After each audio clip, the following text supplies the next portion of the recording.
Ben McKee, Patrick Brown, Go Vols 247 here on campus on Tuesday of Florida Week. A big day for the media, for us folks. We got to speak to Alec Ablin, the tight ends coach, and Brian Jean-Marie, the linebackers coach. And Alec Ablin right now likes what his tight ends are doing, as he should. Yeah, Ben, since he's getting some good play from Jacob Warren and McCastles caught a touchdown, or did most of the work on that touchdown against Austin Peay. Jacob Warren found the end zone against Virginia. I think both those guys are doing a pretty good job in helping out Tennessee's run game, which has been pretty efficient through the first two games of the season. Ablin still wants to see them be a little bit sharper. He talked about there being more meat on the bone for those guys in terms of some of their landmarks and some of their techniques, particularly in the run schemes. But I think those guys are giving Tennessee pretty good play right now. Absolutely. And Brian Jean-Marie also seemed very, very pleased with his linebacker play. Talked about Elijah Herring. Obviously, Elijah's going to have a big role on Saturday going up against Florida's rushing attack, and said that he didn't know how he was going to respond after those two big hits on the opening drive of Austin Peay, but liked the way that he responded. And as long as he can keep his eyes in the right places this weekend, he thinks he can be successful. Yeah, I think Austin Peay threw a lot of different formations, a lot of pre-snap shifts at Tennessee's linebackers, and Florida's going to test Herring in some of those similar ways too. They're going to line up in a lot of different formations, sort of a pro-style offense that Florida runs. There's going to be a lot of play action, so Elijah and the other linebackers and the safeties and the back end are going to have their eyes in the right spot, not to get themselves out of position. Should be Elijah Herring's kind of game, though. He's a big physical linebacker. Florida's going to try to run the ball downhill on Tennessee,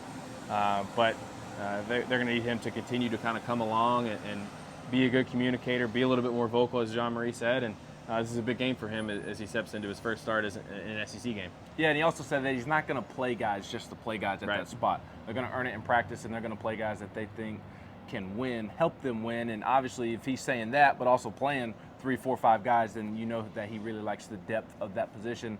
Also spoke to Amari Thomas, and he did acknowledge that there was a player-led meeting on Sunday, but it wasn't the player-led meeting that you would think that it is. It wasn't a maybe come to Jesus meeting is maybe how we should say it. I mean, he made it sound like these team meetings are pretty common, and sometimes they're called by different, maybe the offense or the defense. Maybe Joe calls one for the offense, maybe the defense calls one. The leadership council on this team is always involved. So it sounds like they had one earlier this week to kind of reset the focus and kind of get everything back centered on what they need to do and how to approach this big game. But it's probably a little bit overblown in terms of what it might get labeled or what the reaction to it might be. But if it helps them come out and play really well against Florida, then I will say it will have paid off. Yeah, and lastly, we spoke to Warren Burrell, Tennessee's corner. He seemed to really like where the group is at, just based off of the confidence that group has right now. Yeah, and I think Tennessee's secondary has been okay so far. They haven't really been tested. Obviously, they're also getting a lot of help from the defensive front, as to be said. When teams are having to throw a bunch of quick screens or don't have time to throw at all, it makes your job really easy as a defensive back.